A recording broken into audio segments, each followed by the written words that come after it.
sa ating lahat, muli na naman nagbabalik yung lingkod Ron De News TV. Bago tayo magpatuloy sa ating pag-uusapan, magpapasalamat muna ako sa aking mga viewers dyan, sa aking mga subscribers. Maraming salamat sa inyong patuloy na suporta.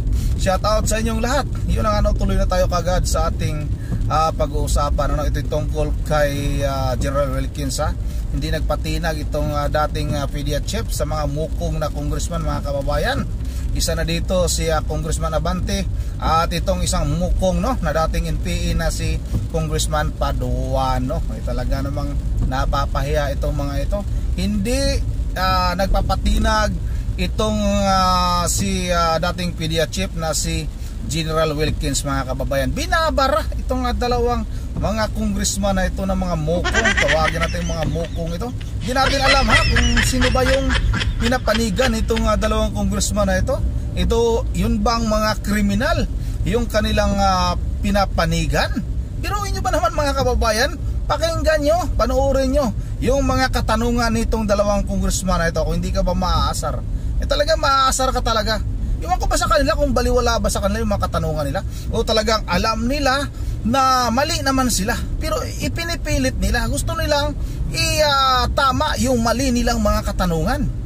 Tuloy napapahiya tuloy sila, mga kababayan, kay General Wilkins dahil hindi nagpapatinag itong dating general sa dalawang mga mukong na ito, isang pastor at isang dating NPA. Ano bang mga klaseng mga congressman na ito? Sana sa susunod na eleksyon di naman nanalo ang mga taong ito, itong mga congressman na ito. Wala namang ginawa ito sa ating bansa. Ano bang ginawa nitong si Atras Abante na ito?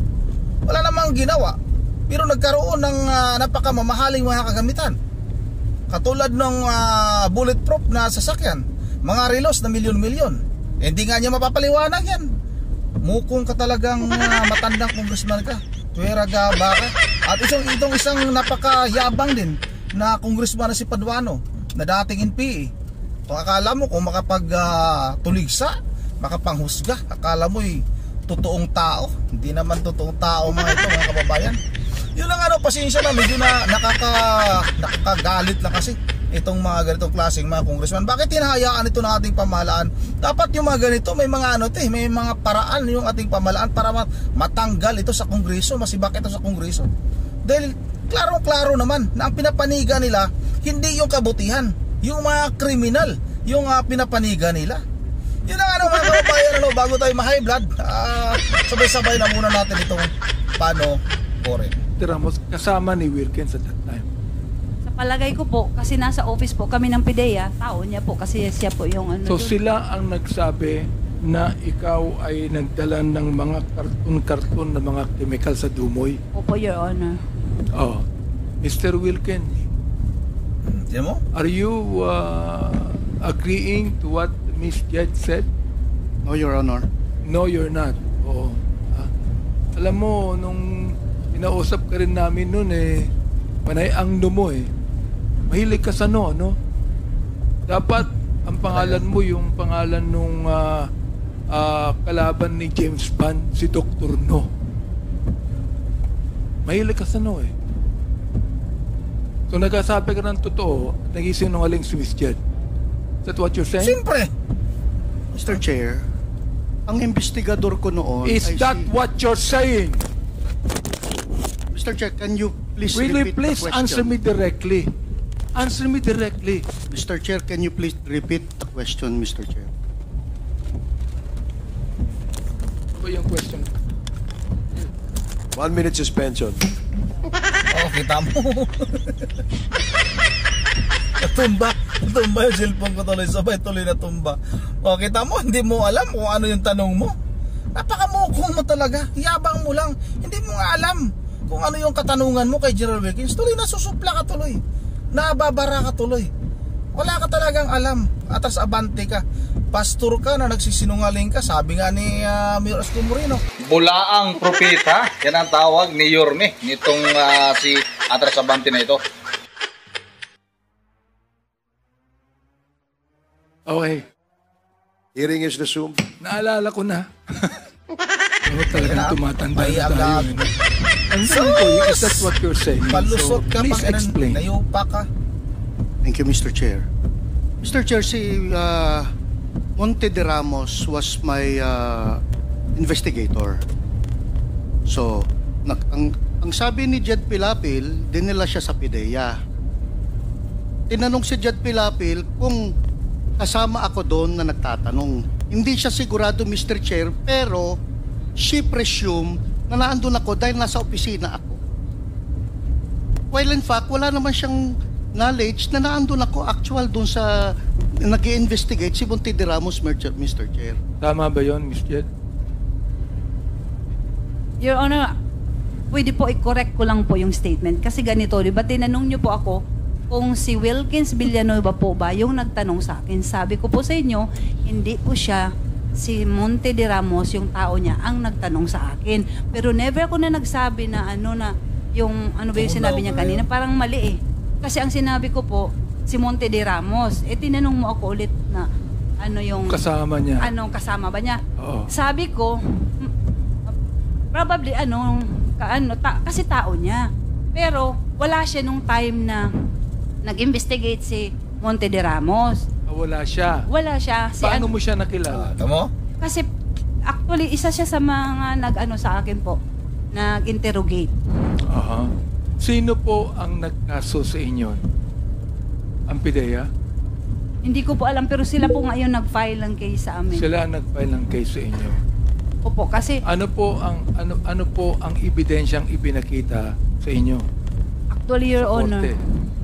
hindi ko po alam kung ano po kasi nga Sapagkat na-convict ka, di ba? Convicted yun ang ka. actually, ayoko na nga sana itong balikan, Your Honor, 20 years ago. Medyo masakit na I was able to forgive sa PIDEA. Kasi parang kung ano man yung ginawa ng asawa ko, kasi nasira yung buhay ko at saka yung anak ko. I've learned Sira to talaga eh. forgive- Gumagawa kayo ng kalukuhan eh. Kahit si Sir Wilkins. Ayoko na sanang balikan Si to. ibang tao. Sa totoo lang kasi masakit yung ginawa nila. Ang worst doon kasi nung time na ano ba yun, basta yung hindi ko maintindihan kasi yung inquest ba yan na before yun nag-waiver pala ako, pina-waive ako ng hindi ko alam kung lawyer ko, hindi ko rin naintindihan kung bakit, basta ang sabi mag-waive ako dahil makasuhan daw sila ng illegal detention dahil wala nga kaming kaso sa totoo lang po, Your Honor. O dahil sa takot ko po, dahil sabi ng lawyer ko, hindi ko daw alam po kung ano yung katotohanan dito. Baka daw madamay ako dito. Sabi niya, magpirma ka na lang ng waiver for safekeeping. Yun ang naintindihan ko. Sabi ng lawyer mo. Opo. Sino po ang lawyer niyo nang sabi niyan? At that time po, si Attorney Zulueta po. Ano po siya? Saan siya nag-law lawyer? Parang dito. Private lawyer po siya? Opo, Your Honor. Okay. Tapos So noon, bakit niya nasabi na pumirma na lang kayo ng waiver? siguro Your Honor, dahil din wala talaga akong alam sa mga ganito. Dahil first time, sa life ko, sa family ko, wala akong mga kaalam-alam na mga ganyan. Siguro lang, takot din ako at the time kasi nga, sabi niya, wala daw akong alam sa mga katotohanan for safety. Actually, napilitan ako, pumirma ako ng waiver para hindi sila makasuhan ng PIDEA ng illegal detention. Laglag ah. So, Mr. Director Wilkins, can you please explain that to us? Inyong kinasuhan si Miss Jed, na-convict po siya at nakulong ng 20 years. Narinig po ninyo, ang buhay niya ay nasira at wala siyang involvement sa operasyon ng kanyang asawa at pinabricate ng PIDEA ang kanyang mga sinasabi. Ano po masasabi niyo doon? Mr. Chair, 3 months yung surveillance and casing operations ng PIDEA. Si Jed Pilapil siya yung namimili ng mga equipment, freezer, water circulating vacuum pump. Siya yung nagdadala dun sa Dumoy Clandestine Laboratory, Mr. Chair. And then, during the time na doon sa korte, dininay ni Jed Pilapil, nakilala niya si Alex Kim. Mantalang merong mga footages kami na nag-uusap sila ni Alex Kim on a dinner. Mr. Chair, the case has already been, she was convicted in court and she was upheld by the Supreme Court. Itong kaso niya, Mr. Chair. So, for 3 months, imposible hindi alam ni Jed at ni Jong Pilapil na involved siya dun sa pag-set up ng laboratory sa Dumoy. That's impossible, Mr. Chair. Ano po masasabi niyo ron, Miss Jed? Sabi ko nga po, Your Honor, napatawad ko na po sila. Mahirap na po makipagtalo kay, sorry po, Mr. Villanueva, pero pinaglaban nga namin. Kung pwede nga lang siguro, honorable court na to, ito sa Quadcom. Anong court? Hindi court yan. Pwede nyo naman po mabasa yung lahat ng ano, kasi yung Kwarta ko sinasabi ni Sir Villanueva, na dininay ko si Alex Kim, never po na nag-deny ako sa kanya dahil nga siya yung lessee ng property ko. At naka-record yan sa court na kami ay may contract of lease. Paano ko sabihin na hindi ko siya kilala? Nagpirmahan kami. Matagal na kasi yung kaya palagay ko wala na yung mga records. Ano po? Palagay ko po, Your Honor, hindi ko na po kayo alam. makakuha ng record para malaman po natin kung talagang sinabi niyo hindi niyo kilala si Alex Kim. Pwede po, Your Honor. Di ba archive siguro yan? Pero ewan ko lang kasi 20 years ago. Parang kahit nga ako yung ibang events, hindi ko na alam po. Mr. Chair, ano bang magagawa natin dito? Yes. Kung halimbawa, kung makita natin na talagang totoo ang sinasabi ni Mr. Wilkins o yung sinasabi ni Ms. Chen. Totoo. Chairman Caraps, Chairman, before indulgence of Congressman Jenny. Sa pa ito na ito yung matanda. Anyway, Sir Wilkins, doon sa narration ni Jet, tama po ba na nung, of course, again, you will not remember the exact date, but dito, tandaan ni Jane, nung January 4, 2005, inimbitahan niyo daw si Jane, si Jed, at saka sa opisina niyo. Hindi ko ma-remember yung date. Yung date. Pero, basta but you confirm. But you confirm. Na ininbitahan siya sa Yeah. office. I don't know the date, Mr. Chair. Okay. Now, second, is it correct na nag-sign siya ng waiver? I don't know, Mr. Chair. Why? Hindi para sa akin yung Mr. Chair. I have my investigator. No, but you're the head. Hindi na usually Sir Wilkins. Ayan na naman. Oh. Ay, papaliwanagin kasi. Maglulukuhan ba tayo dito? No, Mr. Chair. Ayaw Kasi nang luloko ng tao. sa akin, Mr. Chair. Project mo yun. Yes, Mr. Chair. Ngayon, kinuha niyo yung subject, yung supposedly suspect, without a warrant. Di ba tama? Without a warrant? Their invitation? Yes, Mr. Chair. O now, para hindi kayo makasuhan, nag-waive siya. Pumirma ng waiver, tama? Hindi ko alam, Mr. Chair, kung nag-waiver siya because my investigator, sila yun, Mr. Chair eh. Usually, Mr. Chair, pag head Mr. ka ng Wilkins, office, Mr. Wilkins, ikaw yung head of office, napakalaking project, tapos hindi mo alam, tapos hinayaan mo yung mga tao mo na papirmahin yung subject or yung suspect for a waiver? Mr. Chair, as head of office, ang in charge dyan is investigator. I delegate the job sa investigator. Anyway, Mr. Chair, may lawyer sila, Mr. Chair eh. Tama. But in that case, Mr. Wilkins, are you not liable if ever there will be a violation of the rights of because you're just at the head and there is an investigator? Ito, theoretical lang. Mr. Are Chair, you not liable? Theoretical hindi ko sinasabi na he has all the basis of his overclaim. usually, Mr. Chair, sa... Hindi nga. At tinatanong ko, theoretical. Hypothetical. Theoretical. Are you liable or not? No, Mr. Chair. Why? Dahil hindi naman... But you are the head of the office. Yes, Mr. Chair. If illegal activity or whatever violation of law under your office, as the head of office, you are liable. Especially in this case. Especially in this case, this is a very big project of your office. Oh, si AC Mr. nandito. Ito, si AC. This is not... Si AC. This is not the subject. Are you a lawyer, sir? Good afternoon, Mr. Chair, and to all the other members. Kaya, This is the subject for in your invitation, no? At tanongin na kita. In this case, eto, hypothetical lang.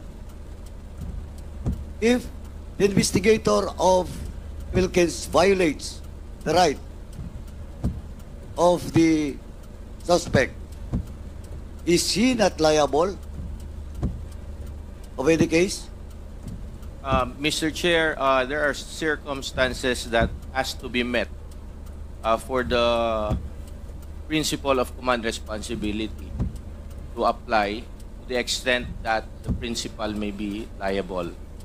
Because, Mr. Chair, as explained by former Director General Villanueva, he mentioned that he delegated the conduct of, if I heard him correctly, the conduct of that operation to his investigation. No, that is not the conduct of the operation, the conduct of the investigation, of the interrogation, of the interrogation. Yes, Mr. Ano naman? Pero sa project, nandun siya, directly being supervised by Mr. Wilkins. At inamin niya yan. Well, in fact, nagyabang pa siya dito. That is not a project of a Asierto, that is my project. And that's in record. Now, in that case, Attorney, Yes, Mr. Chair. is he liable? Again, Mr. Chair, as I've mentioned nga po, there are Si Makukuha. circumstances that would qualify Corrupt po. Paduano. The indulgence na lang, attorney. Ang tanong natin is he liable on the basis of command responsibility? Mr. Chair, as I am explaining, there Kaya should itong dalawang be mukong qualifying circumstances present in a case for a principal to be liable under command responsibility. There is, just like what you've said, that he delegated the authority to investigate. Kumonte de Ramos. Hindi na makapagsasabi ngayon, patay na eh. Palagay ko, namatay siya dahil dyan eh. Mr. Chair, Pangalawa, walang arrest warrant. Is that a violation too?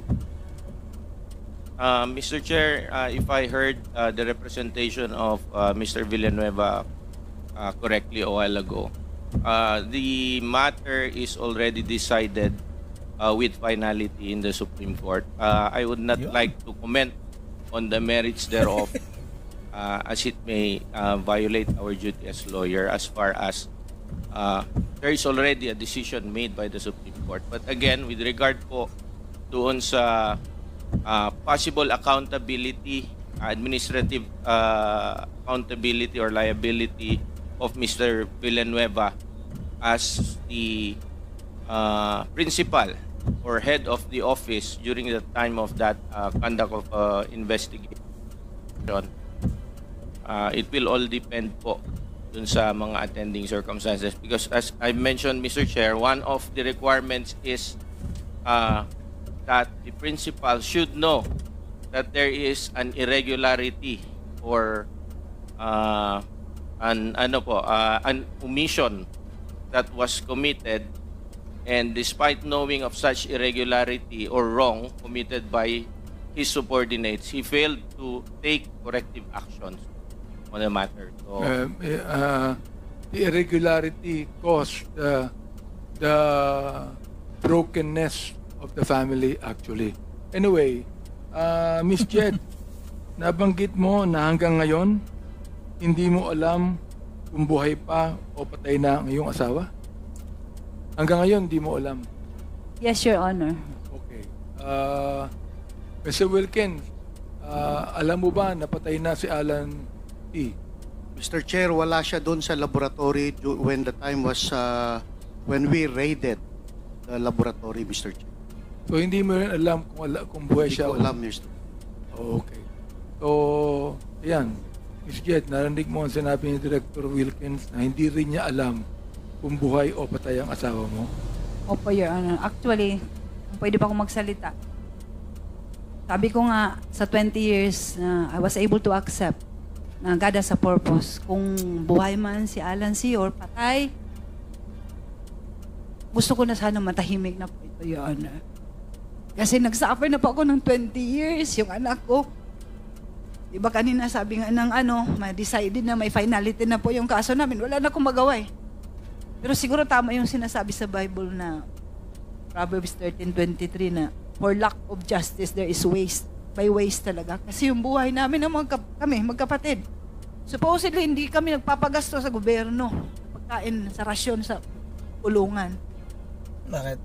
Siguro mas productive kung pag nasa labas. Pero sa nangyari, anyway, sabi ko nga, wala na kami magawa. Tapos na eh. 20 years, hindi ganun kadali. Pero with God's grace po, He has a purpose at naging makabuluhan ng buhay ko sa kulungan. At yun ang pinapapasalamat ko. Sana po, bigyan na po ng peace ito kasi parang useless din, Your Honor. Dahil hindi na po maibabalik lahat ng na-damage sa buhay. Talaga? Salamat po sa inyong ating. Muha kayo ng kalokohan, Ilan taon pa tapos- po kayo sa kulungan? Ano? Ilan taon pa po kayo sa kulungan? Nakawala na ba kayo o ano pa? Ang status nyo ngayon? Actually po, Your Honor, as far as I know po, I have already served the maximum sentence po. Kasi nga, with the GCTA po, nagpapasalamat po ako sa Panginoon dahil nga, mayroon yung bagong yata batas. I was able to avail nung GCTA. So from jail, sa tulong ni God, I was able to maintain yung good attitude ko sa jail until sa correctional. And I am even the trustee mula sa jail hanggang sa correctional. At ito ay pinapasalamatan ko dahil it's a privilege. Privilege lang po ito. And siguro nga, sabi ko nga, may purpose si God.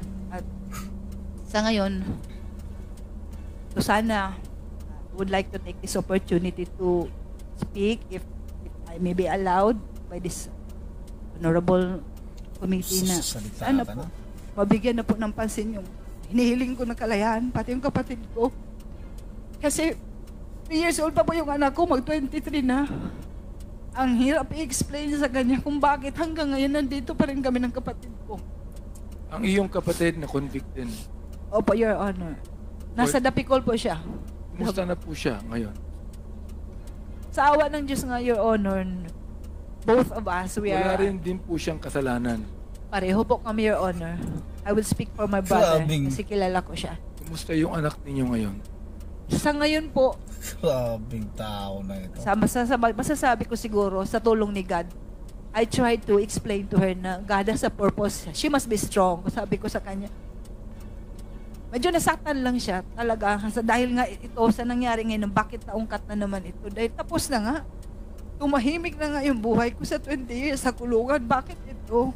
Pero siguro, baka ito yung opportunity na sana mapansin na makauwi na rin kami ng kapatid ko. At para na rin sa kung okay lang po na. Marami po sa mga kasamahan ko sa kulungan na baka kasi itong body na to, I am praying for this body, hindi lang sa yung lawmakers ng Philippines na i-enlighten po kayo kasi ang daming siguro yung 20 years ko sa kulungan na nakita ko na baka mabigyan nyo rin ng pansin lalo na po yung matatanda na namamatay na lang doon. Sobra na ng 20 years hindi pa nakakalaya. Yun lang po sana maano ko na sana hindi lang po ako mabigyan ng pansin po yung mga nakakulong. Sir Wilkins, alam ko po na mahirap din ang inyong kalagayan. Ano po? Pero alam nyo, tulad ng testimony po ni Miss Jet, kung totoo po yung sinasabi niya, you are guilty of human rights violation. Kung totoo yung sinasabi niya, Mr. Wilkins. Tama ho ba ako? I don't think so, Mr.